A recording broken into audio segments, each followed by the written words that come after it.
আমাদের দেশে কেউ মারা গেলে চল্লিশা বা জমাত খাওয়ানো হয়, এটা জায়েজ আছে কিনা? ভাইরা আমার, বাংলাদেশের সবচেয়ে শক্তিশালী বেদাত হলো এই বেদাত। এর চেয়ে বড় শক্তিশালী বেদাত এদেশে আর নাই। এই ঠিক ঠিক বলা মানুষ বহু লোক আছে জমাত খায় বেড়ায়। এই বরগুনার আমাদের অফিসে কিছু স্টাফ আছে, বরগুনার 2-3 জন আমার পরিচিত। তো এরা, আমি শুনছি যে তাদের একটা গ্রুপ খুলছে, তারা ফেসবুকে না যেন হোয়াটসঅ্যাপে গ্রুপ খুলছে, জমাত খাওয়ার গ্রুপ। কোথায় কখন কে মরে, কোথায় কার মরার খাওয়ান হয়, ওই গ্রুপে জানাই দিলে সবাই দলে দলে সেখানে চলে যায়। এটা তারা এক এক ইউনিয়নের এক একজন মিলে এটা করছে, যাতে কোনো ইউনিয়নের জমাত যাতে মিস না হয়। তো ভাই, এটা হলো সবচেয়ে শক্তিশালী বিদআত। কেন? আমি একটা কথা প্রায় বলি, আপনি গুগলে গিয়ে, সবার হাতে হাতে এখন আজকাল মোবাইল আছে, স্মার্টফোন আছে, গুগলে গিয়া শ্রাদ্ধ লিখে সার্চ দিবেন, তালিব্যস রফালা আকার দয়ের পিঠে বড় ধ, শ্রাদ্ধ। শ্রাদ্ধ লিখে যদি আপনি সার্চ দেন, আপনি দেখবেন সার্চের যে রেজাল্ট আসবে আপনার চোখ খুলে দিবে। কি? হিন্দুদের মধ্যে একটা ধারণা আছে, সেটা হলো যদি কোনো মানুষ মারা যায়, যে মারা যায় তার মৃত্যুর পর এলাকাবাসী আত্মীয় স্বজন সবাইকে দাওয়াত দিয়ে না খাওয়ানো হলে ওই লোক স্বর্গে সোনা দানা পায়, খাওন পায় না, সে না খায় কষ্ট করে। এই জন্য ওই লোকের জন্য যে খানা দানার আয়োজন করে ওই অনুষ্ঠানের নাম হলো শ্রাদ্ধ। ওইটার নাম কি ভাই? শ্রাদ্ধ। গুগল করে দেখেন, পেয়ে যাবেন হাতের কাছেই। আমাদের সাবকন্টিনেন্টে যেহেতু হিন্দু ভাইদের সাথে আমাদের সামাজিক সহাবস্থান আছে, তারা তাদের ধর্ম পালন করেন। আমি তাওহীদবাদী, আমি ইমানদার, সেই জায়গা থেকে আমি শিরকে আল্লাহর নিকট সবচেয়ে অপরাধ মনে করে বাঁচার চেষ্টা করি, কিন্তু তারটা তিনি করেন, তারটা তিনি করে, এটা তার ব্যাপার। কিন্তু তাদের সাথে মিশার ফলে তাদের অনেক সংস্কৃতি আমাদের মুসলমানদের মধ্যে চলে আসছে, আমরা টেরও পাই নাই। এই যে মানুষ মারা যাওয়ার পরে যে খাওয়ার অনুষ্ঠান মৃত ব্যক্তির ওয়ারিসদের উপরে চাপানো হয়, এটা ওই শ্রাদ্ধ থেকে এসেছে। এটা ইসলামে নাই। ইসলামে আছে উল্টাটা। উল্টা কি? একটা মানুষ মারা গেছেন, নবী সাল্লাল্লাহু আলাইহি সাল্লাম বলেছেন অমুক মারা গেছেন, তার পরিবারের লোকদের জন্য তোমরা খাবারের ব্যবস্থা করো। কেন? কারণ তাদের রান্না করার মতো মানসিক অবস্থা নাই। আমরাও সেটা করি, অবশ্য আপনারাও করেন। কেউ মারা গেলে তার আত্মীয় স্বজন, তার ছেলে মেয়ে, বউ বাচ্চাদেরকে খাওয়ান দাওয়ান দেন, 2 দিন 3 দিন একটু খাওয়ান টাওয়ান পাঠান, এরপরে 40 দিনের দিন সুদে আসলে একসাথে উঠায় নেন। কি বলেন? খাবার পাঠান গামলায় করে একটু, আর খাওয়ার সময় গোটা গরুটা খেয়ে ফেলেন এলাকার মানুষ। বাপ মারা গেছে, আপনি খুশি না বেজার? খুশি না বেজার? আপনার মা মারা গেছে, আপনি খুশি না বেজার? যদি বেজার হন, খাওয়ানোর যত অপশন আছে, খাওয়ানোর যত উপলক্ষ আছে মানুষ খাওয়ানোর, এটা খুশি হয়ে না বেজার হইয়া? যেমন মানুষ বিয়ে করছে, খুশির চোটে অলিমা খাওয়ায়, এটা সুন্নাত। কারোর বাচ্চা হয়েছে, খুশি, এজন্য সে আকিকা খাওয়ায়। কারোর ছেলেটা পাস করছে, সে খুশি হয়েছে, এজন্য সে আটার দলা খাওয়ায়, মিষ্টি খাওয়ায়। কিন্তু আপনার বাবা মারা গেছে, আপনার তো মনের কষ্ট। আপনি যেভাবে জিয়াফত দিচ্ছেন, আপনি যেভাবে মেজবানি খাওয়াচ্ছেন, এটা দেখে তো মনে হচ্ছে আপনি অনেক খুশি যে বাপটা চলে গেছে, এখন জমি জমার ভাগযোগগুলো আমরা পাবো। এই উসিলা সবারে খাওয়াই। আল্লাহ আমাদেরকে হেদায়েত দান করুন। শক্তভাবে এই বেদাত আমাদের সমাজ থেকে দূর করতে হবে ইনশাআল্লাহ। আমাদের সচেতন হতে হবে। আপনার বাবা মা মারা গেছেন, ওনাদের জন্য আপনি কি করবেন? দোয়া করবেন, ইস্তেগফার করবেন, চোখের পানি ফেলবেন, দান সাদাকা করবেন। মাদ্রাসায় এতিম গরিব ছাত্ররা আছে, একবেলা খাবার টাকা দিয়ে দেন। মসজিদে কিছু ইট কিনে দেন, মসজিদের জায়গা কিনবে, সেখানে টাকা দিয়ে দেন। একজন গরিব মানুষকে কিছু টাকা দিয়ে দেন। মুর্দার তরফ থেকে সাদাকা করলে তার সব মুর্দা পায়, সেটা আপনি করেন। কিন্তু এই যে অন্য ধর্মের মানুষদের মতো করে খাবার অনুষ্ঠান যেটা করছেন, এটা সুন্নাহর খেলাফ। সুন্নাহ হলো মৃত ব্যক্তির পরিবারকে খাওয়ানো, তাদের কাছ থেকে খাওয়াটা সুন্নাত নয়। আল্লাহ আমাদেরকে বুঝার তৌফিক দান করুন। মুশকিল হলো এটা যদি আপনি না করেন, আজকের ওয়াজ শোনার পর এলাকাবাসী বলবে অমুক লোকটা মারা গেছে, কি ছেলে মেয়ে রেখে গেছে, কারো একটা হাত ধোয়াইলো না। এলাকাবাসী বহু কিছু বলবে, কিন্তু আপনি অটল থাকবেন যে আমি ইনশাআল্লাহ এগুলা করব আমার বাবার জন্য মায়ের জন্য যেটা করলে সওয়াব হবে সেটা আমি করব। নবীজি সাল্লাল্লাহু আলাইহি সাল্লামের কাছে এক সাহাবী এসে বলছেন, ইয়া রাসূলুল্লাহ, আমার মা মারা গেছেন, আফা আহুজ্জু আনহা, আমি কি তার পক্ষ থেকে হজ করতে পারি? নবীজি বলেছেন, নাম, অবশ্যই করতে পারো। এগুলো হলো সুন্নাত। আমরা সুন্নাত বাদ দিয়ে এখন বেদাতকে আলিঙ্গন করে ফেলেছি। আল্লাহ আমাদেরকে হেদায়েত দান করুন। খাতনার অনুষ্ঠানে গোশতের পরিবর্তে বারবার ঝোল দেওয়ার কারণে সংঘর্ষে 4 জন আহত হয়েছেন। এই ন্যারো মানসিকতা আমাদের দেশে দিন দিন বেড়ে চলেছে। এর কারণ কি বলে আপনি মনে করেন? ভাইরা আমার, পত্রপত্রিকা নিউজ হয়েছে এই বিষয়ে, আমার যতটুকু মনে পড়ে আমিও দেখেছি, আপনারাও হয়তো অনেকে দেখেছেন। এটা অবশ্য নতুন না। বিয়ের বাড়িতে চিংড়ির সাইজ যা দেওয়ার কথা ছিল বা এক্সপেক্ট ছিল তার চেয়ে একটু ছোট, এই কারণে মারামারিতে একজন নিহত। এ ধরনের ঘটনা প্রায় আপনারা শুনেন না পত্রপত্রিকায়। স্ত্রীকে জামাটা ইস্তারি করে দিতে বলছে, বেচারি ভুলে গেছে, এই জন্য তালাকি দিয়ে দিস। শুনেন কি শুনেন না? এই যে অসহনশীলতা, এই যে অসহিষ্ণুতা, এটা আমাদের সমাজে বাড়ছে। বিশেষ করে প্রশ্ন যেটাতে আসছে যে খাতনার অনুষ্ঠানকে কেন্দ্র করে এটা হয়েছে, কেন এটা হয় ভাই? এর 2টা কারণ আমার কাছে মনে হয়। নাম্বার 1, এই যে খাতনার অনুষ্ঠানে মারামারি হয়ে 4 জন আহত, বিয়ের অনুষ্ঠানে মারামারি হয়ে বিয়ে ভেঙে যায়, মানুষও খুন হয়, এরকম ন্যাক্কারজনক ঘটনা পৃথিবীর আর কোন দেশে হয় আমি জানি না, তবে আমাদের দেশে হয়। দুর্ভাগ্য আমাদের। এর একটা কারণ হলো এই খাতনার অনুষ্ঠান তো খাতনার অনুষ্ঠান না, এটা চাঁদাবাজির অনুষ্ঠান। বিয়ের অনুষ্ঠান তো বিয়ের অনুষ্ঠান না, ওইটা আরেক চাঁদাবাজির অনুষ্ঠান। এখন যেই লোকটা 2000 টাকা দামের গিফট নিয়ে আসছে, সে জমা দেওয়ার সময় চিন্তা করছে 2000 টাকা উসুল করতে হবে। এখন খাইতে বসছে, একবার গোশত দিয়া, এরপর বারবার শুধু ঝোল দিয়া বিদায় দেন, তার তো চান্দি গরম হবেই। সে তো আপনার এখানে ইনভেস্ট করছে, এটা তো ব্যবসা। আপনার যেরকম ধান্দা, তারও কি ধান্দা। পৃথিবীর কোন দেশে এই নোংরা নিয়ম আছে আমি জানি না, তবে আমাদের দেশে আছে। আমরা জানি রেস্টুরেন্টে এটা হয়, রেস্টুরেন্ট, ভাড়ার বিনিময়ে আরাম, রেস্টুরেন্ট। রেস্টুরেন্টে, হোটেলে ভাই নিয়ম, আমাদের দেশে বেশিরভাগ হোটেলের নিয়ম হলো আগে খায়, নর্মাল হোটেলগুলোতে আগে মানুষ খায়, যাওয়ার সময় ক্যাশে টাকা দিয়ে যায়। আর বিয়ের বাড়ি, খাতনা, এগুলোকে আমরা এমন একটা ন্যাক্কারজনক ব্যবসায় বানাইছি যে এখানে আগে দিয়ে তারপর ঢোকা লাগে। কপালে কি গোশত আছে না ঝোল আছে, চিংড়ি সাইজ কি আপনি জানেন না, মাগার 2000 টাকার গিফট আগে ধুইয়া গেটে ঢুকার সময় নাম লেখায় তারপর ঢুকতে হবে। আমি এটাকে নাম দিছি চাঁদাবাজি। ডাকাত রাস্তায় ডাকাতি করার সময় একটা ছুরি হাতে রাখে, একটা পিস্তল রাখে। বিয়ে এবং খাতনার অনুষ্ঠানেও চাঁদাবাজি হয়, এখানেও ডাকাতি হয়। পার্থক্য এটুকু যে এখানকার ডাকাতরা চেয়ার টেবিল নিয়ে বসে। বুঝেন নাই কথা? সাধারণ ডাকাতরা অস্ত্র নিয়ে ধরে, আর এখানে হলো চেয়ার টেবিল খাতা কলম নিয়ে, হ্যাঁ ঢুকতেছেন, বলেন কি নাম, কি আনছেন দেন। এই জন্য এই সমস্ত দাওয়াত পাইলে মানুষের মন খারাপ হয়। অনেক মধ্যবিত্ত, নিম্ন মধ্যবিত্ত মানুষ আছে, নিজে চলতে কষ্ট হয়, কিন্তু বিয়ের একটা কার্ড ধরাই দিছে, খাতনা একটা কার্ড ধরাই দিছে, না গেলে বলবে বকিল, আর গেলে টাকা দিতে হবে। খাবে না 500 টাকা, দিতে হবে 2000 টাকা। এটা কি জায়েজ না জায়েজ কাজ? যুবক ভাইয়েরা যারা বিবাহ করেন নাই, বাবাজিরা যারা ছেলে মেয়েকে বিবাহ করাবেন, আল্লাহর ওয়াস্তে দীপ্ত কণ্ঠে শপথ করেন এবং মনে মনে সংকল্প করেন, আমরা ইনশাল্লাহ এই অনাচার এই সমাজ থেকে দূর করব।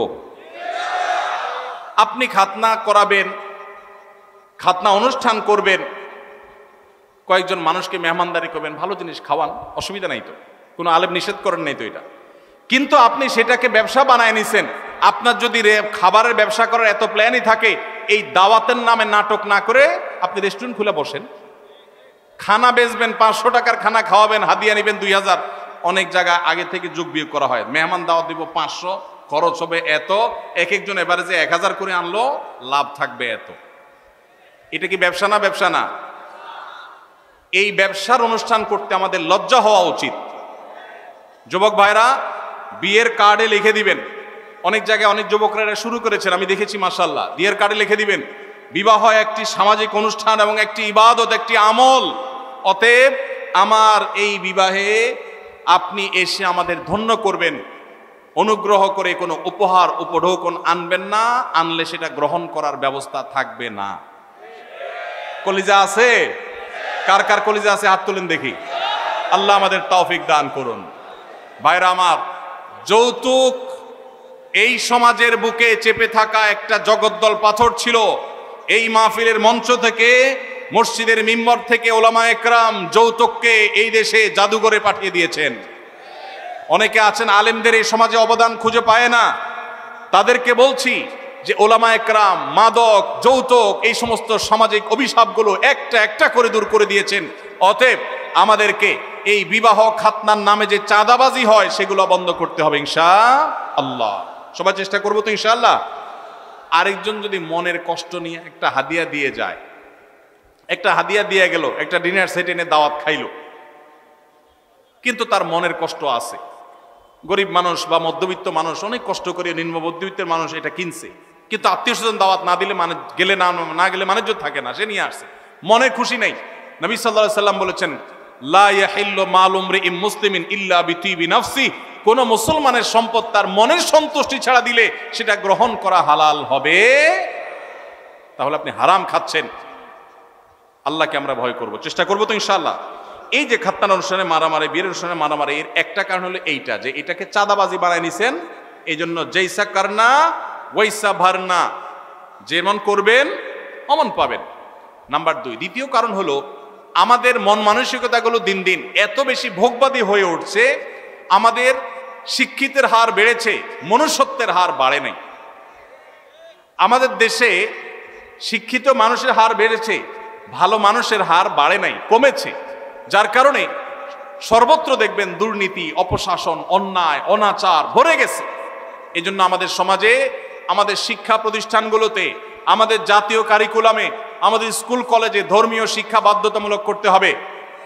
এগুলো আমাদের সন্তানদেরকে মনুষ্যত্ব শিখাবে, নৈতিকতা শিখাবে, আদর্শ শিখাবে।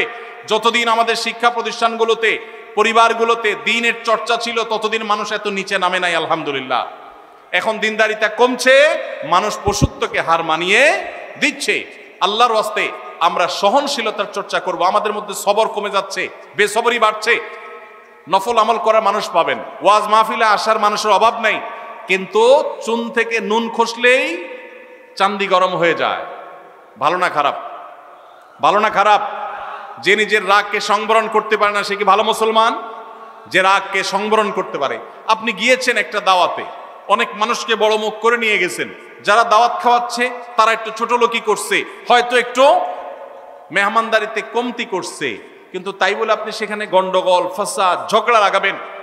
আপনার চাইতে নিচু মানুষ তো আরেকজন হতে পারে না। এই জন্য যুবক ভাইরা নিজেদেরকে ধৈর্যশীল বানানোর চেষ্টা করবো তো ইনশাআল্লাহ।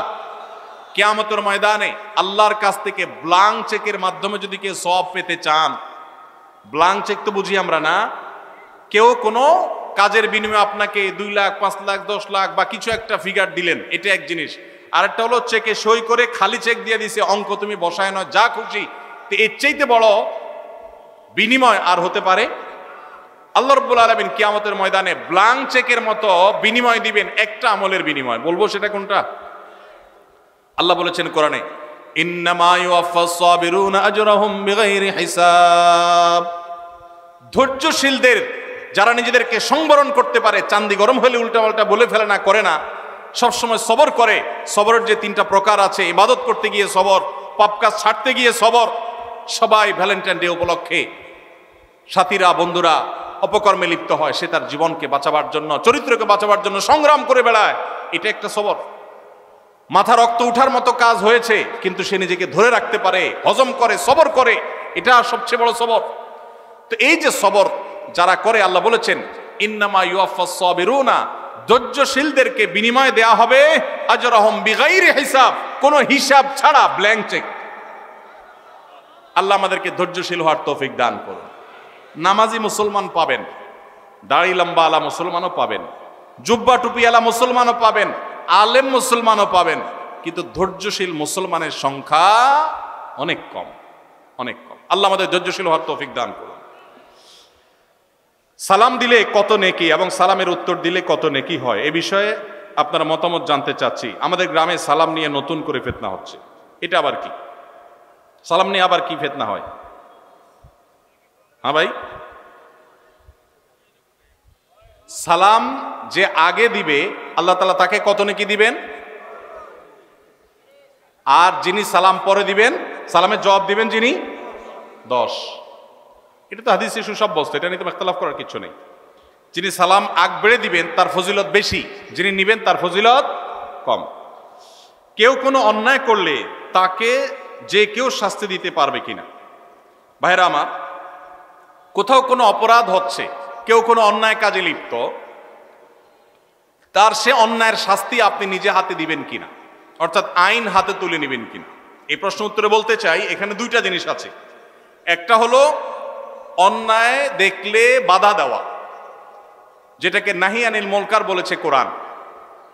এই নাহি আনিল মুনকারটা আমাদের উপরে কর্তব্য। নবী সাল্লাল্লাহু আলাইহি ওয়াসাল্লাম বলেছেন, মান রাআ মিনকুম মুনকারান ফালইয়ুগাইয়িরহু বিয়াদি ফাইল্লাম ইয়াস্তাতি' ফাবিলিসানি ফাইল্লাম ইয়াস্তাতি' ফাবিকলবি ওয়া যালিকা আদআফুল ঈমান। কোথাও কোথাও কোনো অনাচার দেখেছেন, কোনো অন্যায় দেখেছেন, আপনার দায়িত্ব হলো হাত দিয়ে সেটাকে থামিয়ে দেওয়া। এর মানে কিন্তু আইন হাতে তুলে নেওয়া না। এর মানে অন্যায়কারীকে শাস্তি দিয়ে শাস্তি কার্যকর করা নয়, তার বিচার করা নয়। এর মানে হলো আপনি আপনার শ্রম, মেধা, কায়িক পরিশ্রম দিয়ে সে অন্যায়টা যেন না হয় তার জন্য আপনি উদ্যোগ গ্রহণ করলেন। সে উদ্যোগটা আপনাকে আইন হাতে তুলে নিতে বলে না, কিন্তু উদ্যোগ নিতে হবে। আর যদি সেটা না পারেন, অন্তত মুখ দিয়া বলবেন ভাই অন্যায়টা করবেন না। আপনি যদি কোথাও অন্যায় হচ্ছে দেখেন, আপনি সেখানে প্রতিবাদ করবেন। তবে সেক্ষেত্রে নাহি আনিল মুনকার করার ক্ষেত্রেও, অসৎ কাজ অন্যায় কাজে বাধা দান করার ক্ষেত্রেও আপনাকে হিকমা অবলম্বন করতে হবে। আপনাকে সর্বোচ্চ উপায় অবলম্বন করতে হবে, যথাযথ উপায়। যদি সেক্ষেত্রে আপনি ত্রুটি করেন, তাহলে দ্বীনের খেদমত করতে গিয়ে দ্বীনের আরো ক্ষতি হতে পারে কি পারে না? এই জন্য ভাইরা, বিদগ্ধ আল্লাহ বিরু আলেমদের সংস্রব, সোহবত, তত্ত্বাবধান নিয়ে এই সমস্ত কাজ করবেন, তাহলে এই সব কাজ সুফল বয়ে আনবে। আর না হলে এগুলো ক্ষতি আমাদের করবে। চেষ্টা করবো তো সবাই ইনশাআল্লাহ। ভাইরা আমার, আমাদের অনেক ভাইরা আছেন এই জাতীয় কাজ করতে গিয়ে তারা লেজে গোবর করে ফেলেন। এজন্য ওলামাদের তত্ত্বাবধান এবং পরামর্শ গ্রহণ করবো ইনশাআল্লাহ। দ্বিতীয় আরেকটা জিনিস আছে এখানে, সেটা হলো আমরা এই জাতীয় নাহি আনিল মুনকার করার বিষয়টি যেমন আমাদেরকে করতে হবে, পাশাপাশি কোনো লোক অপরাধ করলে তাকে আপনি মারধর করে, তাকে আপনি আঘাত করে শাস্তি কার্যকর করবেন, এই অধিকার ইসলাম আপনাকে আমাকে কাউকে দেয় নাই। এটা করবে বিচার ব্যবস্থা, ইসলামিক বিচার ব্যবস্থা যেন আসে, আল্লাহর বিধানও যেন বিচার হয় তার জন্য চেষ্টা করবেন। তাই বলে আপনি নিজে বিচার শুরু করবেন না। যদি করেন তাহলে কি হবে? সমাজ সুশৃঙ্খল হবে না বিশৃঙ্খল হবে? আমার মতে আপনি অপরাধী, আপনাকে শাস্তি দেওয়া দরকার, আমি আপনাকে মারা শুরু করব। আপনার মতে আমি অপরাধী, আপনি আমাকে মারা শুরু করবেন, সমাজে কি শান্তি হবে না অশান্তি হবে? ইসলাম আমাদেরকে শৃঙ্খলা শিখায় না বিশৃঙ্খলা শিখায়? অতএব আমরা আইন কখনো হাতে তুলে নিব না। কারোর বিচার করার দায়িত্ব আমার আপনার না, তবে আমাদের দায়িত্ব নাহি আনিল মুনকার করা। আমরা একদিকে দেখা যায় অনেকে বিচারের কাজ নিজের হাতে তুলে নেন, আবার অনেককে দেখা যায় তারা নাহি আনিল মুনকারটা পর্যন্ত করেন না। আল্লাহ আমাদেরকে ব্যালেন্স করার তৌফিক দান করুন। চেষ্টা করবো তো ইনশাআল্লাহ। ভাইরা আমার, আমরা অনেকে মনে করি না আমরা বিচার করে ফেলবো।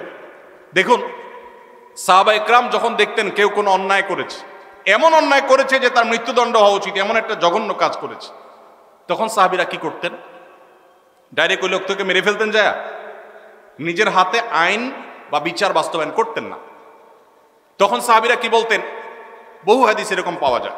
নবীজি সাল্লাল্লাহু আলাইহি সাল্লামকে তারা জিজ্ঞাসা করতেন, হে আল্লাহর রাসূল, আপনি অনুমতি দেন আমি এই মুনাফিকের গর্দান উড়াই দিই।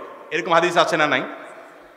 এই হাদিসটার মর্ম হলো, এই হাদিসটার ব্যাখ্যা হলো, নবীজি সাল্লাল্লাহু আলাইহি সাল্লাম মদিনা রাষ্ট্রের প্রধান বিচারক, শাসক, তার কাছ থেকে সাহাবী অনুমতি নিচ্ছেন, হে আল্লাহর রাসূল, আপনি বিচারক হিসাবে আপনি আমাকে অনুমতি দিলে আমি শাস্তি কার্যকর করব। তার মানে নিজের হাতে তিনি সেটা করতেন না, নবীজির নির্দেশের অপেক্ষা করতেন। তাহলে বোঝা গেছে বিচার আমরা যে কেউ নিজের হাতে তুলে নিতে পারি না।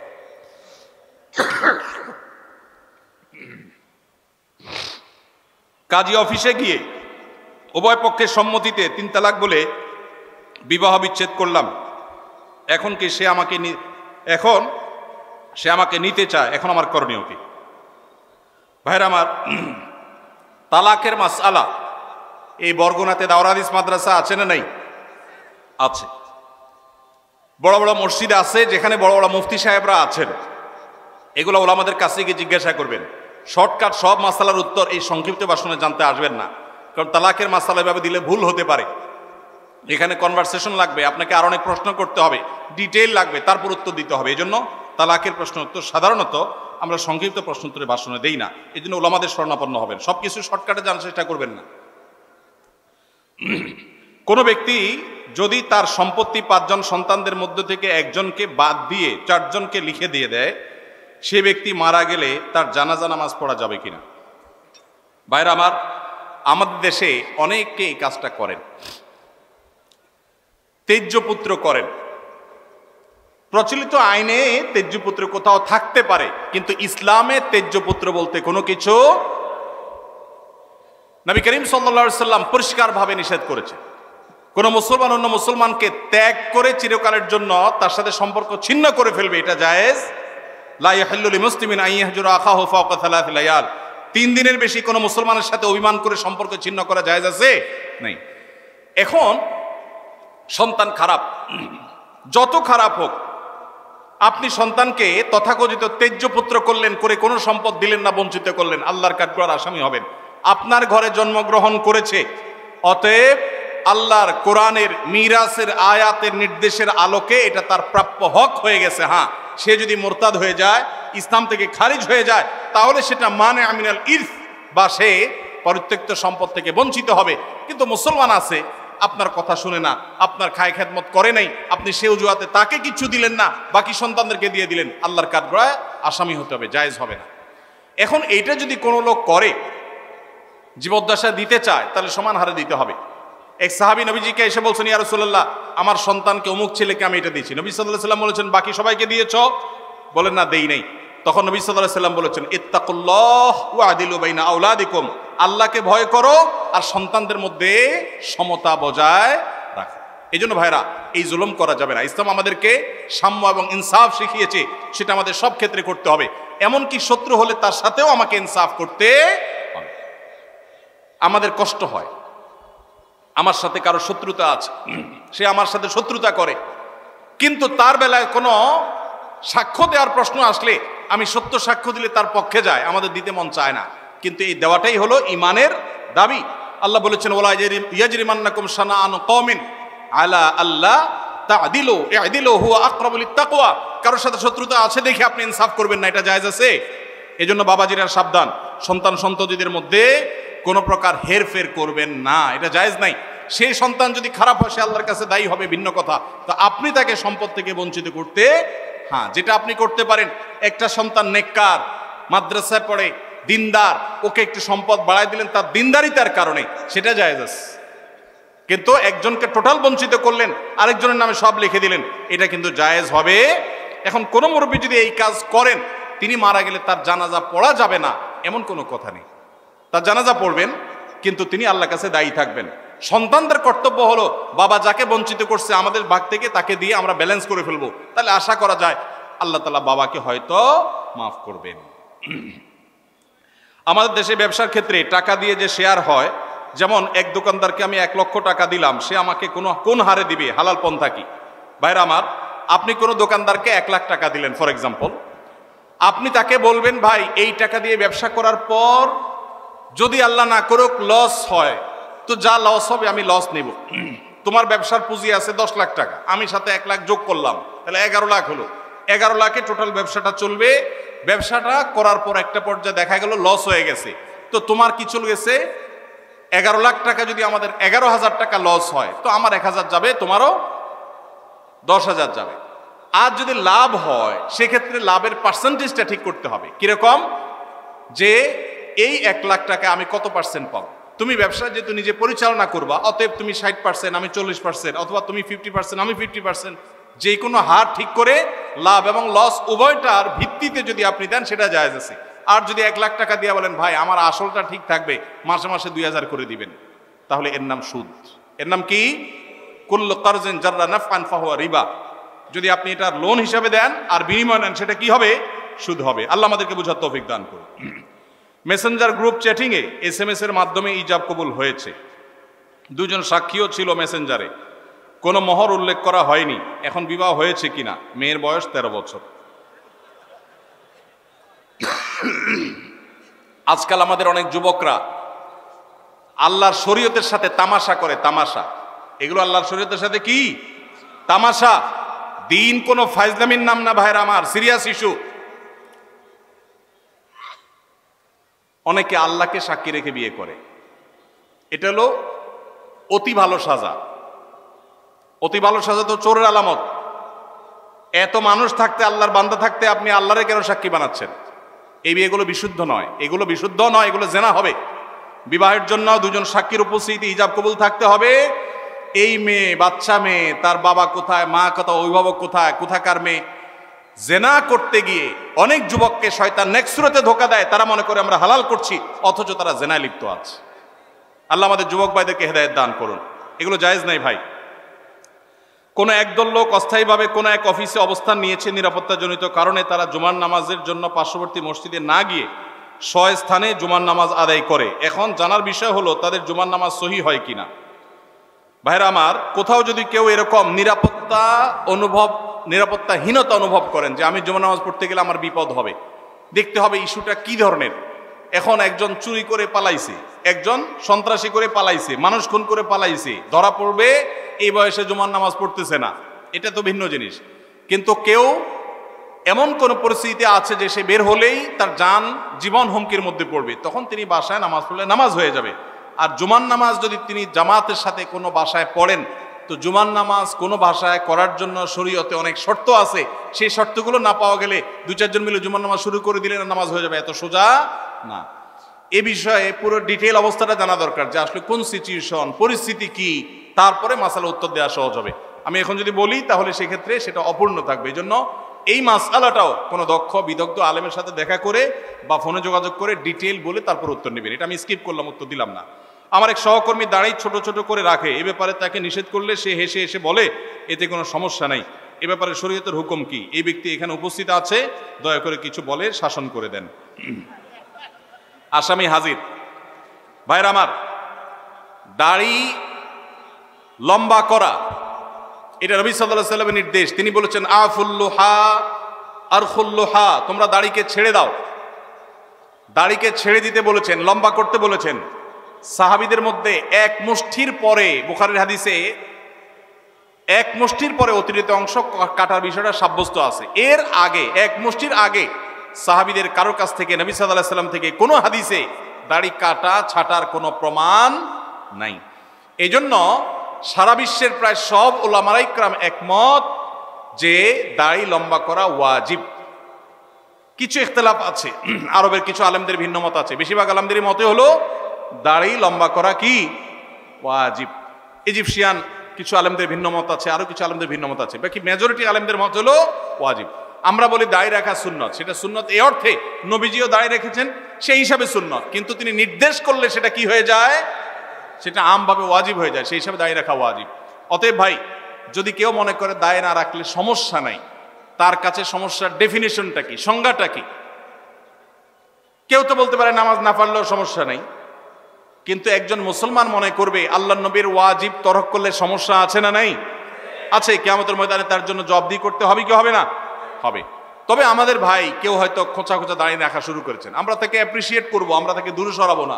আলহামদুলিল্লাহ ভাই শুরুটা করে দিয়েছেন, ইনশাআল্লাহ আল্লাহ এটাতে বরকত দিবেন। আমরা তাকে এটাকে লম্বা করার জন্য নসিহা করব। তবে সেই সাথে এটাও আমাদের মাথায় রাখতে হবে, দাড়ির চাইতে অনেক ইম্পর্টেন্ট নির্দেশ আছে আল্লাহর, যেগুলো আমরা অহরহ লঙ্ঘন করি। আছে না নাই? এটা শুনে আবার বেদাড়ি আল্লাহ একটু খুশি হয়ে গেছে, যাক আমাদের পক্ষে একটু আসলো। ভাইরা আমার, দাড়ি রাখা ওয়াজিব, সেটা নিয়ে কোনো আলাপ নাই, সেটা নিয়ে কোনো ছাড় নাই। কিন্তু পাশাপাশি আমাদের এটাও মাথায় রাখতে হবে যে আল্লাহর অন্যান্য ফরজ বিধানগুলো মানতে হবে। অনেকে লম্বা দাড়ি আছে, মুখ খারাপ করে, আছে না নাই? বাংলা একটা প্রবাদ আছে, হাজী সাহেবের মুখ খারাপ। কি বলে? হাজী সাহেবের মুখ খারাপ। এই লম্বা দাড়ি নিয়ে মুখ খারাপ করে কি করে না? এই লম্বা দাড়ি নিয়ে দোকানদার দেশি মশারি আর ইন্ডিয়ান মশারি মিশায় দেশি মশারি তেল বলে বিক্রি করে কি করে না? তাহলে দাড়ি আছে, তিনি ওয়াজিব আমল করেছেন, সবও পাবেন, কিন্তু যেই কাজটা করছেন ওইটা দাড়ি রেখে যে সব পাচ্ছেন তার চেয়ে অনেক বেশি ক্ষতি তিনি করছেন ওই কাজটা করে। ঠিক না ভাই? ঠিক। এই জন্য আমাদের পরিপূর্ণভাবে দিনে প্রবেশ করতে হবে। আল্লাহ আমাদেরকে তৌফিক দান করুন। কিন্তু সেই সাথে দাড়িও লম্বা করার চেষ্টা করতে হবে। কিন্তু কোনো ভাই করছেন না। আমরা বেশিরভাগ মানুষ অন্যকে নিয়ে পড়ে থাকি। একটা বড় মুসিবত হলো বাংলাদেশের মানুষের, আমরা অন্যের চরকায় তেল একটু, আমাকে আল্লাহ দাড়ি রাখার তৌফিক দিয়েছে আলহামদুলিল্লাহ, আমি এখন চিন্তা করবো আমার আখলাকটা ঠিক হয়েছে কিনা, আমি বউরে বাসায় গালি দিই কিনা, আমি কর্মচারীদের সাথে চালের মতো ব্যবহার করি কিনা, আমি মানুষের হক মারি কিনা, আমি দেখবো আমার বাকি আর কোথায় ল্যাকিংস আছে সেটা আমি দূর করব। আমি দাঁড়িয়ে আছে এই জন্য যার দাঁড়ি নাই তারে খোঁচা মারি করি আমি, এটা তো কোনো মুসলমানের কাজ হতে। আমি চাইবো আমার ভাইয়ের দাড়ি লম্বা হোক, কিন্তু সেই সাথে আমি চাইবো আমার আরো যে দুর্বলতা আছে সেগুলো যেন দূর হয়। আল্লাহ আমাদেরকে আমলের তৌফিক দান করুন। আমার নাম মোহাম্মদ জাকির হোসেন, আমি সিরাজউদ্দিন সড়ক টাউন হল বরগুনার নিবাসী। আমি বর্তমানে সৌদি আরবের দাম্মামে থাকি। আহমদুল্লাহ হুজুর, আপনার কাছ থেকে আমি জানতে চাই, কোম্পানির ডিউটি করতে গিয়ে যে হাম্মাম ব্যবহার করি, হাম্মাম মানে টয়লেট ব্যবহার করি, তাতে অনেক সময় নাপাক পানির ছিটকে পেছনের অংশে অর্থাৎ পাছায় লেগে যায়। এই শব্দ না লেখলেও হইতো রে ভাই, যতটুকু বুঝতে পারি ধুয়ে ফেলি, কিন্তু এই নাপাক পানি প্যান্ট বা শার্টে লাগার সম্ভাবনা 100 ভাগ। আমার এই পরিস্থিতিতে প্যান্ট ছাড়া নামাজ পড়ার কোনো উপায় নাই। তারপরও আমি এই অবস্থায় 5 ওয়াক্ত নামাজ পড়ি এবং আল্লাহর কাছে কান্নাকাটি করি। আমার নামাজ কবুল হবে কিনা? ভাইরা আমার, খুব দরকারি প্রশ্ন। আজকাল আমরা হাই কমোড ব্যবহার করছি অনেকেই, তাই না? হাই কমোডে বিশেষ করে এই সমস্যাটা হয় যে আপনি মলমূত্র ত্যাগ করেছেন, নিচ থেকে ছিটে এসে উপরে পড়েছে। বড় ছিটা যদি পড়ে তাহলে ওইটা আপনাকে পানি দিয়ে ধুইতে হবে। কিভাবে ধোবেন? ওই যে স্প্রে করছেন, সেই স্প্রে পেছনের অংশে, কোমরের অংশে আপনি স্প্রে করে ভালো করে ধোবেন, ব্যাস যথেষ্ট। আর যদি সামান্য ছোট ছোট ছিটা আসে, যেমন পেশাব করতে গেছেন, শুয়ের আগায় যে পরিমাণ পানি থাকে ওই পরিমাণ ছিটা পেশাবের আসছে, তাহলে তাতে ইনশাআল্লাহ নাপাক হবে না। অনেক সময় দেখা যায় পেশাব করলে শীতের দিন বাষ্প হয়ে ওই বাষ্পটা কাপড়ের শরীরে মিশে, এতেও কাপড় শরীর নাপাক হবে না ইনশাআল্লাহ। কিন্তু যদি ওই কমোডের পানি যেখানে নাপাক আছে ওখানে আপনার নাপাক পড়ে সেখান থেকে যদি উপরে পানি উঠা পড়ে তাহলে অবশ্যই সেটা নাপাক হবে। অনেকের আবার এখানে সূচিবায়ুর রোগ আছে, অহেতুক সন্দেহ করে, কিছুই হয় নাই উনি সন্দেহ করে, সেটা আবার সমস্যা। সন্দেহকে কোনো প্রশ্রয় দেওয়া যাবে না। তো এ ভাই প্রশ্ন উত্তর হলো যে আপনি চেষ্টা করবেন ধুয়ে ফেলার, ধুয়ে ফেলছেন বাস, এরপর আল্লাহর উপর তাওয়াক্কুল করে নামাজ পড়বেন, অহেতুক সন্দেহ করবেন না। আমার একটা প্রশ্ন, কোনো ব্যক্তি এমন ঋণগ্রস্ত যা পরিশোধ করা কষ্টকর, এক্ষেত্রে ওই লোক ব্যাংক থেকে ঋণ নিয়ে ঋণ পরিশোধ করতে চাইলে সেটা পারবে কিনা জানতে পারলে ভালো হয়। যিনি ঋণগ্রস্ত তিনি ব্যাংক থেকে সুদি লোন নিয়ে যদি ঋণ পরিশোধ করতে যান তাহলে গাছের গোড়া কেটে আগায় পানি দেওয়া হবে, গোড়ায় কেটে আগায় পানি দেওয়া হবে। ঋণ পরিশোধ ভালো কাজ, কিন্তু সুদি কারবার করা ভালো না খারাপ? সুদি কারবার করা কি ভালো কাজ না খারাপ কাজ? শুধু খারাপ কাজ, জঘন্য হারাম। এখন কত হলে আপনি কি করবেন? আপনি চেষ্টা করবেন আপনার জমি জমা বিক্রি করে কারো কাছে ধার দেনা করে পরিশোধ করা। অনেকে আমার কাছে চিরকুট দেয়, ভাই আমল শিখে দেন যে আমল করলে ঋণ পরিশোধ হয়ে যাবে। ছাত্ররা চিরকুট দেয়, কালকে বরিশালে প্রোগ্রাম ছিল, চিরকুট লিখে দিছে কি এমন আমল শিখিয়ে দেন যে পরীক্ষার খাতা উল্টো পাল্টা লিখলে ওটা ঠিক হয়ে যাবে। কত আজগুবি আজগুবি প্রশ্ন মানুষ দিতে পারে।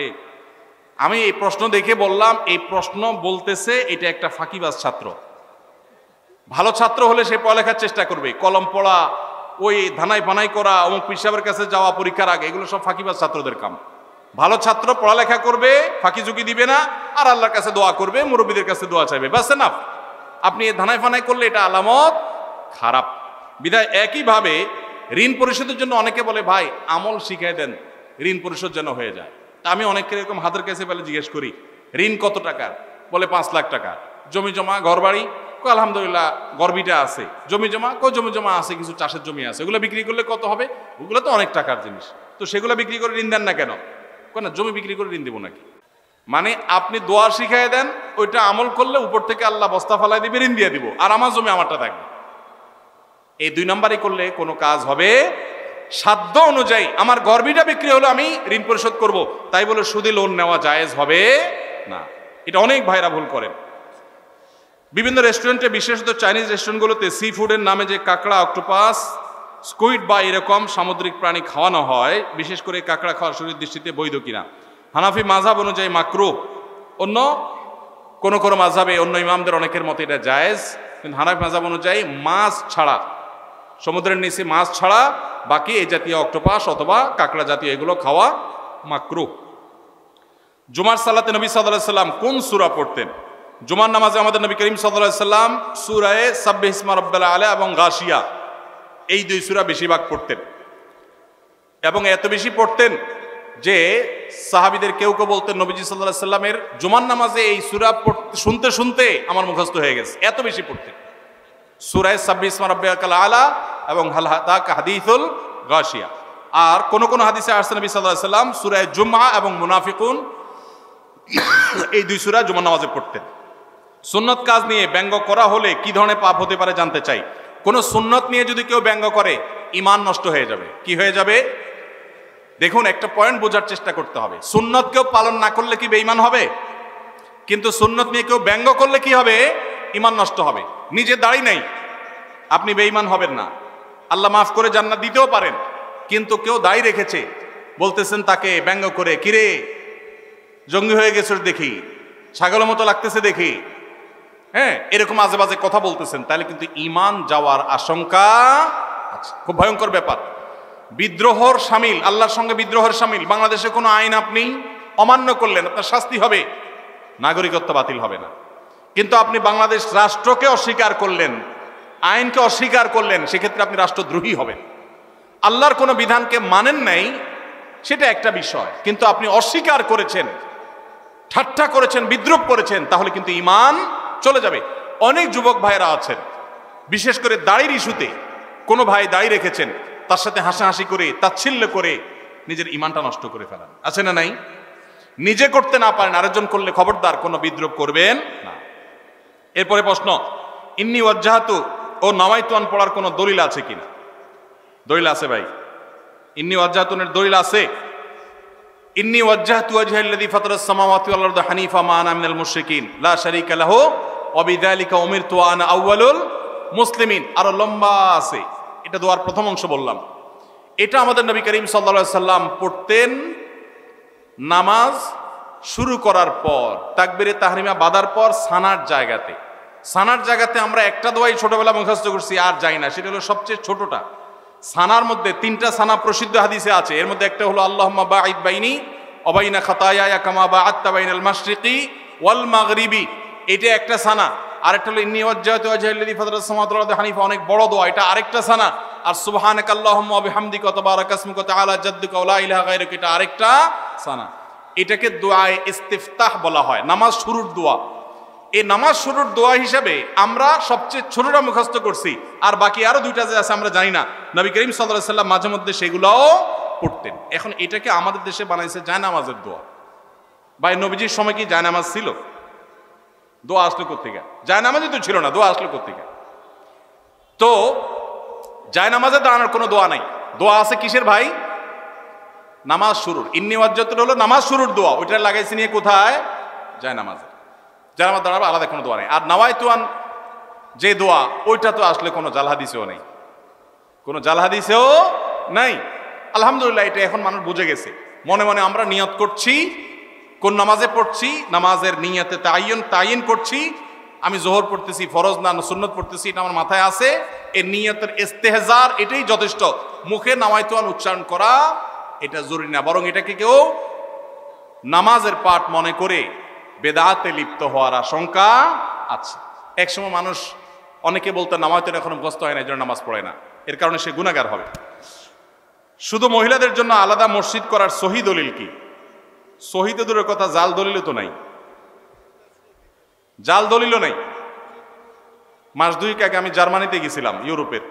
তো জার্মানিতে বার্লিনে একটা মসজিদ আছে, ইমামও মহিলা। ইমাম কি? মহিলা। ভাইরা আমার, মেয়েদের জন্য মসজিদে না এসে বাসায় 5 ওয়াক্ত নামাজ পড়া উত্তম, এ ব্যাপারে কোনো দ্বিমত আমাদের মধ্যে নাই। ওয়া বুয়ুতুহুন্না খায়রুল লাহুন্না।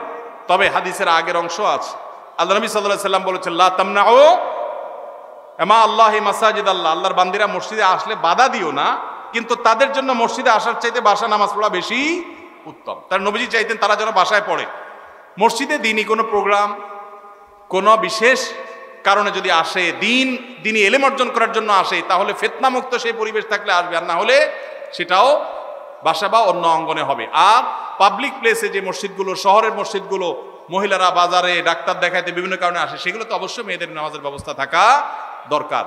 কিন্তু মেয়েদের জন্য মসজিদে এসে 5 ওয়াক্ত নামাজের জামাতে হাজির হওয়ার চাইতে বাসায় নামাজ পড়া অধিকতর উত্তম।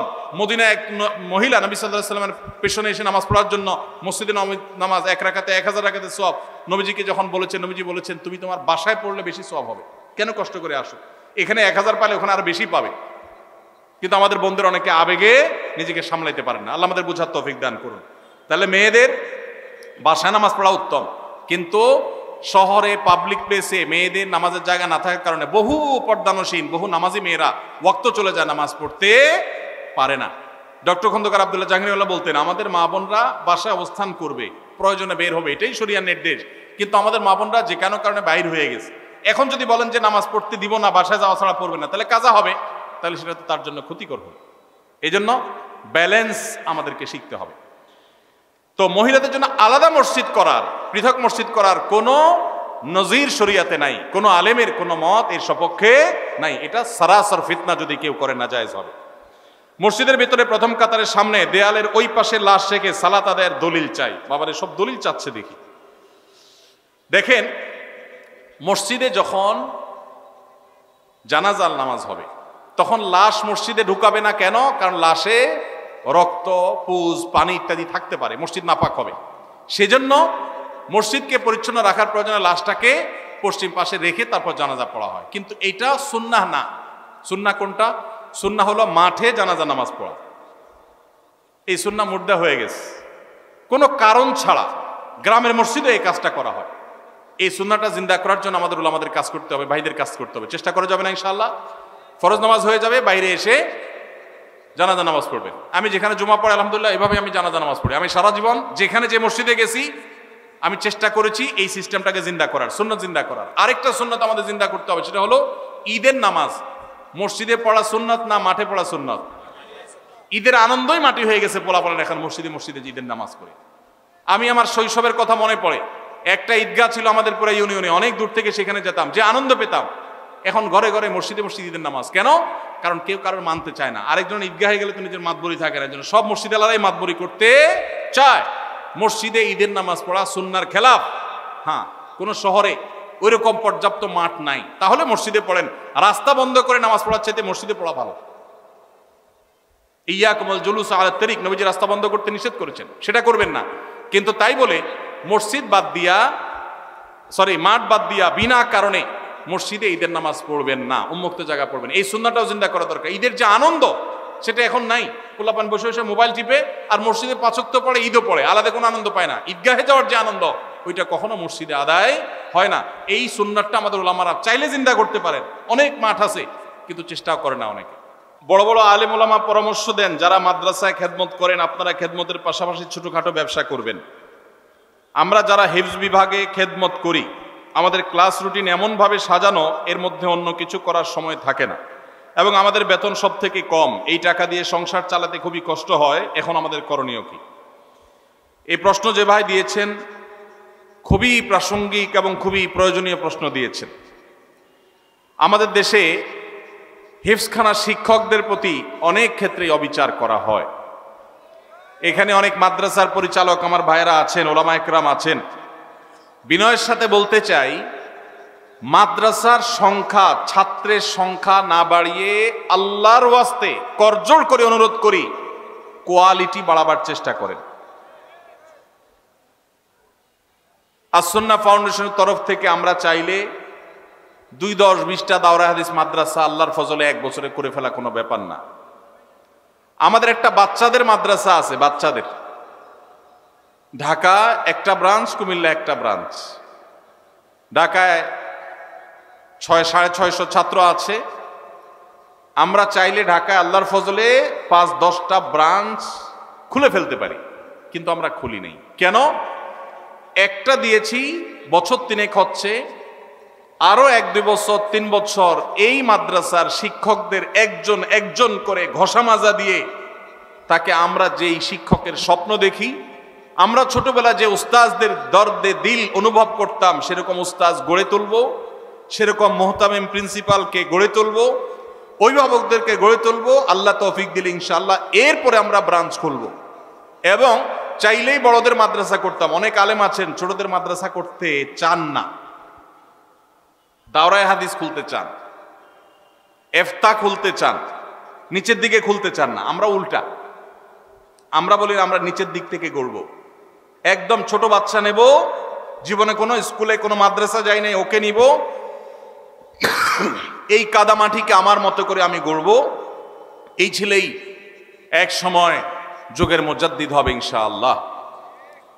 আর আমি নিজ থেকে নানান বদভ্যাস এক এক মাদ্রাসা এক এক স্কুল থেকে এক একটা নিয়ে আসছে, ওই বুড়া বয়সে বাচ্চার পিছনে সময় দিব, ওইটা সময়টাকে আমরা নষ্ট সময় মনে করি। হ্যাঁ, তাদের পিছনে সময় দিতে হবে ভিন্নভাবে, কিন্তু আমরা কোয়ালিটি গড়ার চেষ্টা করি। ভাইরা আমার, যারা মাদ্রাসা পরিচালনা করেন, আল্লাহর ওয়াস্তে ছাত্র সংখ্যা না বাড়িয়ে, বলতে ভালো শোনা যায় 500 ছাত্র 600 ছাত্র, দাওরায়ে হাদিস আছে, ইফতা আছে, আদব আছে, এই গাল গল্প না দিয়ে এইটা বলার চেষ্টা করেন যে আমার এখানে শিক্ষকদের বেতন 20-30 হাজার টাকার নিচে নাই, আমার এখানে পরিচ্ছন্ন পরিবেশ 5 স্টার 4 স্টার দরকার নাই, কমপক্ষে 2 স্টার মানের আছে। এটা বলেন যে আমার এখানকার বাচ্চারা উস্তাদরা সবাই আল্লাহওয়ালা, তাহাজ্জুদ গুজার, এটা বলার মতো পরিবেশ গড়েন। সংখ্যা বাড়াবেন না। যেই পরিমাণ মাদ্রাসা এই দেশে আছে, যদি কোয়ালিটি ভালো থাকতো, সঠিক থাকতো, এই দেশের চেহারা বদলাই তার কিচ্ছু দরকার হতো না। এই যে হিফজখানার উস্তাদদের বেতন কম দেন কেন রে ভাই? এই জুলুম।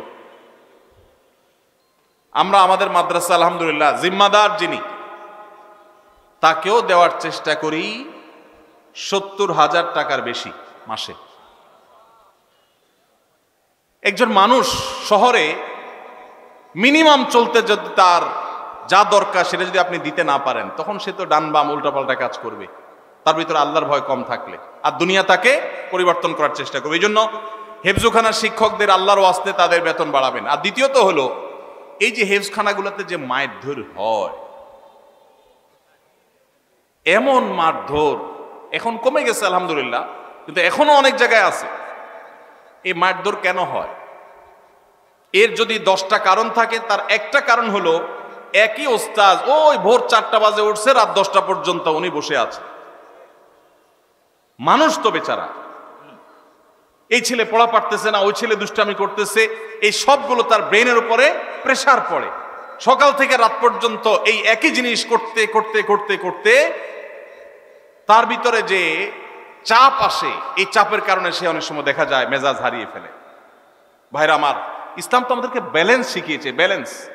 ইন্নাল্লাহা ইউহিব্বু ইযা আমিলা আহাদুকুম আমালান আন ইউতকিনাহু, আল্লাহ পছন্দ করেন কাজ যেটাই করবেন ভালোভাবে করবেন, ধানাই পানাই করবেন, ধরি মাছ নাচুই পানি টাইপ করবেন, মাদ্রাসা দিবেন, হেফজখানা করবেন, 10টা হাফেজ বাইর হবে আর 90টা ঝরে যাবে, এটা আল্লাহ তাআলা পছন্দ করেন না। এই জন্য আমাদের সিস্টেমের ভিতরে ব্যাপক সংশোধনী আনা দরকার।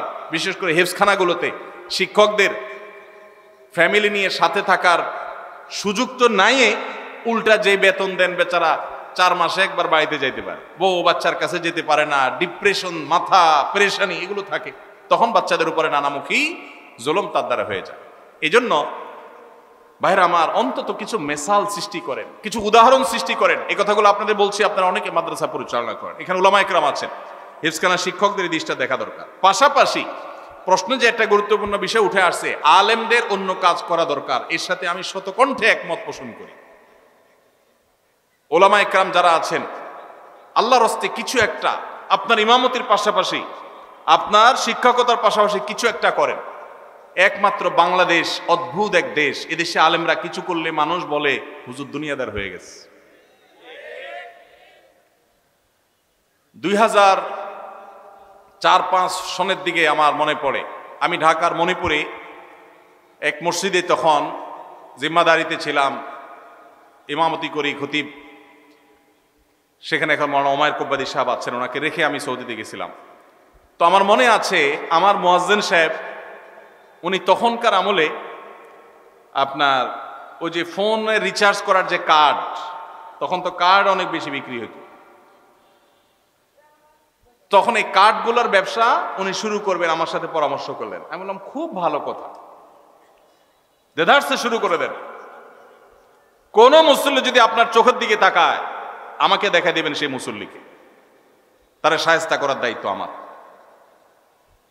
ওলামায়ে কেরাম তারা যদি তাদের দ্বীনি কাজের পাশাপাশি ব্যবসা বাণিজ্য করেন, দেশের জন্য ভালো না খারাপ?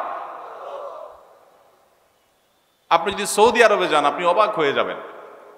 একজন ইমাম পাওয়া কঠিন হবে, শতকরা একজন ইমাম পাওয়া কঠিন হবে যে ইমাম শুধু ইমামতি করে। অদ্ভুত দেখ, শুধু বাংলাদেশ, আর কিছু করতে পারে না।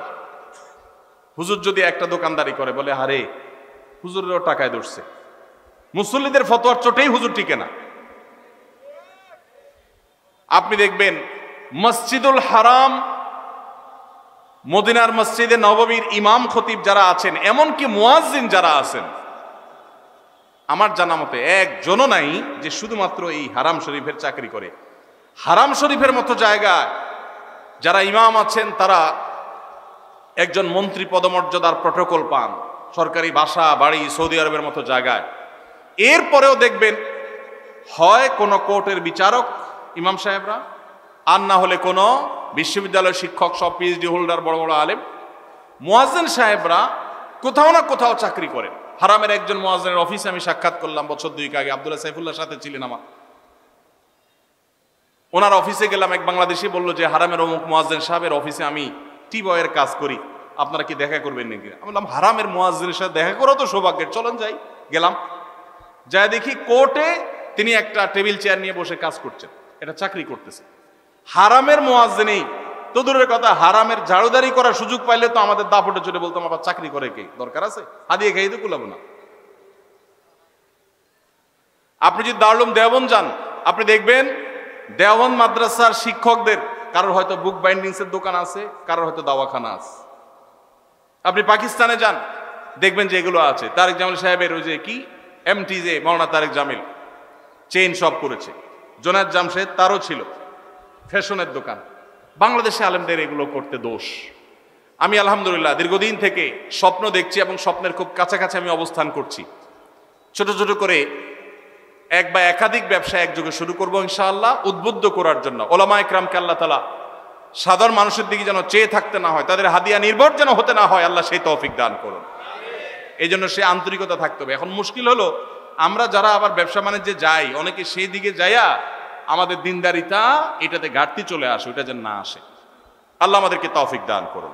তাহলে হাফেজ সাহেবদের বেতন বাড়ায় দিবেন, তাদের প্রতি জুলুম করবেন না। 5-7 হাজার 10 হাজার টাকা বেতন, এটা এই যুগে একটা মানুষ চলার জন্য যথেষ্ট না। আল্লাহর ওয়াস্তে এটা করবেন না। মাদ্রাসা যারা পরিচালনা করেন, যতটুকু পারবেন ততটুকু নেবেন। আপনারা বলছে কে 500 ছাত্র ভর্তি করতে? আপনারা বলছে কে দাঁড়া পর্যন্ত খুলে বসে থাকতে? আপনি যতটুকু চাপ নিতে পারেন ততটুকু নেন, আল্লাহ তাআলা বারাকা দিবেন ইনশাআল্লাহ। আল্লাহ আমাদেরকে তৌফিক দান করুন। হাত পা সচল ও কাজ করার ক্ষমতা আছে, তারপরে ভিক্ষা করে তাদের পেশা হয়ে দাঁড়িয়েছে, তাদেরকে জেনে শুনে ভিক্ষা না দিলে কি গুনাহ হবে কিনা? না, ভিক্ষা না দিলে তো গুনাহ হবেই না, বরং ঢাকায় বিশেষ করে বাচ্চা ভাড়া আনে ভিক্ষা করার জন্য। জানেন তো আপনারা, মহিলার কোলে বাচ্চা, এই মহিলা কয়েক ঘন্টা ভিক্ষা করবে, আবার এরপরে আরেক মহিলা ভিক্ষা করবে, তার কাছে আবার ভাড়া দেওয়া হবে। এই কথাও ঢাকায় এই জিনিসও আছে। তো সেজন্য আপনার কাছে যদি মনে হয় কোনোটা পেশাদার ভিক্ষুক, ওইটার পেশা হলো ভিক্ষুক, আপাদমস্তক সুস্থ সবল মানুষ, কাজ করে না, সে ভিক্ষা করে, তাহলে তাকে ভিক্ষা যদি আপনি না দেন, এর কারণে গুনাহ তো হবেই না, বরং আপনি তাকে সম্ভব হলে নসিহা করে কোনো কাজের জন্য উদ্বুদ্ধ করবেন, এতে আপনার সওয়াব হবে ইনশাআল্লাহ। তবে ধমক দিবেন না। ও আম্মাসা এলা ফালা তানহার, কেউ হাত বাড়ালে দিতে না পারলে বিদায় দিবেন, পারলে সুন্দরভাবে বিনম্রতার সাথে নসিহা করবেন, ধমক দিবেন না। ধমক দিতে আল্লাহ নিষেধ করেছেন, কারণ আপনি জানেন না তো যাকে আপনি মনে করছেন যে সে পেশাগত কারণে এটা করছে, হতে পারে সে আসলে অভাবী, তখন তার দিলের বদদোয়া পাবেন। এজন্য ধমক দিবেন না, তবে বোঝানোর চেষ্টা করবেন। আল্লাহ আমাদের তৌফিক দান করুন। বিভিন্ন ইসলামী অনুষ্ঠান অর্থাৎ মাহফিলকে কেন্দ্র করে পাড়া মহল্লা এবং বিভিন্ন হাট বাজারে চাঁদা তুলে মাহফিলের আয়োজন করে, এটা ইসলাম কতটুকু সমর্থন করে? ভাইরা আমার, আপনারা করছেন নি? কিরকম করছেন? ফিতা দিয়া? মাশাআল্লাহ মাশাআল্লাহ, এটা একটা মেসালি মাহফিল। এই মাহফিল এটা হয় নাই, আল্লাহ শুকর। আমাদের যখন আমরা মাহফিল করতাম, এখন তো মাহফিল করি না আমি, যখন আমি মাহফিল করতাম আমার একটা ফর্ম ফিল আপ করতে হইতো, ওখানে 12-13টা শর্ত দেওয়া থাকতো, এর ভিতরে একটা হলো এইটা। আমরা লিখে দিতাম যে এই মাহফিলের টাকা কিভাবে জোগাড় হবে সেটা আমাদেরকে বোঝাতে হবে আগে। এরপরে এই রাস্তাঘাটে গণকালেকশন হবে কিনা এটা আমরা জানতে চাইতাম, যদি হয় সেই মাহফিল আমরা যেতাম না। দেখুন, একটা সময় আমরা যখন মাদ্রাসায় পড়েছি, মাদ্রাসা চালাবার জন্য ওস্তাজদের সাথে আমরাও কালেকশনে বের হয়েছি। বাংলাদেশে এখন আল্লাহর ফজলে একটা ওয়াজ মাহফিল করার জন্য যেই টাকার দরকার হয় সম্মানজনকভাবে সেই টাকা কালেকশন করা সম্ভব, প্রত্যেকটা এলাকায় সম্ভব। কিছু মানুষের খাসলত আছে যে রাস্তাঘাটে নামাজ ছাড়া তাদের কোনো কাজ হয় না। মাদ্রাসা ছোট ছোট বাচ্চাদেরকে দিয়ে বা নিজেরা রাস্তাঘাটে গাড়ির গতি থামায়া আপনি মানুষের কাছ থেকে চাঁদাবাজি করছেন, এটা আল্লাহর দ্বীনকে অপমান করার শামিল। আপনাকে বলে কে লাখ টাকার বক্তা হায়ার করার জন্য, যে বক্তাকে লাখ টাকা না দিলে আসবে না, সেই বক্তার টাকা জোগাড় করার জন্য রাস্তা আল্লাহর দ্বীনকে বেইজ্জত করছেন। এটা দ্বীনের খেদমত নয়, এটা দ্বীনের ক্ষতি করা। আল্লাহ আমাদেরকে বোধোদয় যেন হয় সেই তৌফিক দান করুন। ভাইরা আমার, যতটুকু লোড নিতে পারবেন ততটুকু করবেন। কে বলেছে আল্লাহ আপনাকে বলেছে যে তুমি একেবারে সবচেয়ে ভাইরাল হুজুর নিয়ে আসো যে লাখ টাকার বান্ডিল ছাড়া যাবে না? কে বলছে? অনেক মুখলেস ওলামা একরাম আছেন, সাদামাটা কথা বলবেন। হেদায়েতের মালিক কে? আল্লাহ রাব্বুল আলামিন। আমাদের পূর্বসূরীদেরকে দেখবেন অনেক সহজ সরল কথা বলেছেন, হাজারো মানুষে হেদায়েত হয়ে গেছে। কত মায়ের পেছের কথা আমরা বলি, হেদায়েত মানুষের হয় না, জোয়ার হয়, হেদায়েত হয় না। আল্লাহ আমাদেরকে সেরকম মাহফিল করার তৌফিক নসিব করুন। আদর্শ মাহফিল করতে গিয়ে আল্লাহর দ্বীনকে কখনো বেইজ্জত করব না ইনশাআল্লাহ। লাইলাতুন নিসফি মিন শাবান প্রচলিত শবে বরাত উপলক্ষে আমাদের করণীয় কি? বিশেষ করে এই রাতে মসজিদে ওয়াজ মাহফিল, দোয়া দরুদ, ইবাদত বন্দেগী এবং নানা ধরনের খানাদানার আয়োজন করা হয়। কোরআন সুন্নাহর আলোকে এগুলো ঠিক কিনা জানালে উপকৃত হব। ভাইরা আমার, লাইলাতুন নিসফি মিন শাবান যেটাকে আমরা শবে বরাত বলি, এই লাইলাতুন নিসফি মিন শাবানে আল্লাহ তাআলা হিংসুক এবং মুশরিক ছাড়া বাকি মানুষদেরকে, বাকি মুসলমানদেরকে আল্লাহ তাআলা সাধারণ ক্ষমা ঘোষণা করেন মর্মে একটা হাদিস আছে। এছাড়া আরো বেশ কিছু হাদিস আছে যেগুলোর কোনো না অনেকগুলো সনদের মধ্যে কিছুটা দুর্বলতা আছে, কিন্তু মোটের পরে এ রাতের ফজিলত সুসাব্যস্ত এবং প্রমাণিত। কিন্তু এর মানে এই নয় যে এই রাতকে কেন্দ্র করে আমরা যা করি আমাদের দেশে তার সব সঠিক। আমাদের দেশে লাইলাতুল বরাতে মানুষের যে ভিড় মসজিদগুলোতে, এটা তো ভালো জিনিস যে মানুষ মসজিদে আসছে, কিন্তু অন্যদিন না এসে এই রাতে বেশি আসার কারণটা কি? লাইলাতুল কদর বেশি ফজিলতপূর্ণ নাকি এই রাত বেশি ফজিলতপূর্ণ? লাইলাতুল কদরের সাথে কোনো তুলনা চলবে? সেই রাতে মানুষ কি এত বেশি ইবাদতের চেষ্টা করে? তাহলে এই রাতে এত বেশি চেষ্টার রহস্যটা কোথায়? রহস্য হলো আমাদের দেশে মানুষ মনে করে যে এই রাতে ভাগ্য ঠিক হয়, অতএব সারা বছর যাই করি না করি এই একটা রাত মসজিদে গিয়া আল্লাহ বিল্লাহ করে যদি সারা বছরের ভাগ্যটা ঠিকঠাক করা যায়, এরপর আর মসজিদে যায় কেনা। এই চালাকি করলে কি ভাগ্য ঠিক হয়ে যাবে? ভাইরা আমার, লাইলাতুন নিসফি মিন শাবানকে কেন্দ্র করে বহুবিধ বিদআত, বহুবিধ বাড়াবাড়ি, বহুবিধ কুসংস্কার আমাদের সমাজে আছে। এক সময় তো প্রচুর পরিমাণ পটকা ফুটাফাটি চলতো। আলহামদুলিল্লাহ, প্রশাসনের ভাইয়েরা প্রতি বছর নিষেধাজ্ঞা আরোপ করেন এবং এটা অনেকটা কমেছে, যেটা আমাদের নিরাপত্তা হুমকির মধ্যে আমাদেরকে ফেলে। দ্বীনের নামে আমরা কখনো সেগুলো করতে পারি না। অনেক মসজিদে আলোকসজ্জা করা হয়, আলোকসজ্জা তো আপনি এমনিই করেন সারা বছর, কিন্তু এই রাতকে কেন্দ্র করে আলাদা করে আলোকসজ্জা করা, এই রাতকে কেন্দ্র করে ওই যে হালুয়া রুটি খাওয়ার একটা ব্যাপার এখনো আমাদের দেশে কোথাও কোথাও আছে। অনেকে মনে করে নবীজির দাঁত মোবারক শহীদ হয়েছেন উহুদের ময়দানে, তো তিনি হালুয়া খাইছেন, সেজন্য আমরা ভালো দাঁতে হালুয়া খাই। নবীজির দাঁত ভাঙে হালুয়া খাইছেন, আমাদের আস্ত দাঁতে আমরা কি খাই? হালুয়া খাই। আপনার বাপের ঠ্যাং ভেঙে গেছে, উনি একটা লাঠি দিয়া খোড়ায় খোড়ায় হাঁটে, আপনার আস্ত ভালো দুইটা ঠ্যাং আছে, আপনি বাপের মহব্বতে বলছেন বাবা তোমার পাওটা ভেঙে গেছে, সেই মহব্বতে আমি আমার ভালো পাও নিয়ে লাঠি দিয়ে আমি খোড়ায় খোড়ায় হাঁটতেছি। কি বলেন? বাপ খুশি হবে? খুশি হবে? বলবে এটা তো বেয়াদবি, তামাশা করতেছো আমার সাথে, আমার ভেঙাইতেছ। নবীজি সাল্লাল্লাহু আলাইহি সাল্লাম দাঁত মোবারক শহীদ হয়েছে বাতিলের বিরুদ্ধে জিহাদ করতে গিয়ে। আপনি বাতিলের সাথে আঁতাত করবেন আর হালুয়া খায়া নবীজির সুন্নাত আদায় করবেন, এর চেয়ে বড় হাস্যকর জিনিস আর হতে পারে না। অতএব সব ধরনের বাড়াবাড়ি কুসংস্কার আমাদের বন্ধ করতে হবে। এমনকি এই রাত উপলক্ষে মসজিদে দোয়া দুরুদের জন্য সমবেত হওয়া, এ রাতে মানুষকে ডাকাডাকি করে একেবারে এই রাতের ফজিলতের জন্য মসজিদে সবাই একত্র হওয়াকে যারা জরুরি মনে করেন তারাও ভুলের মধ্যে আছেন।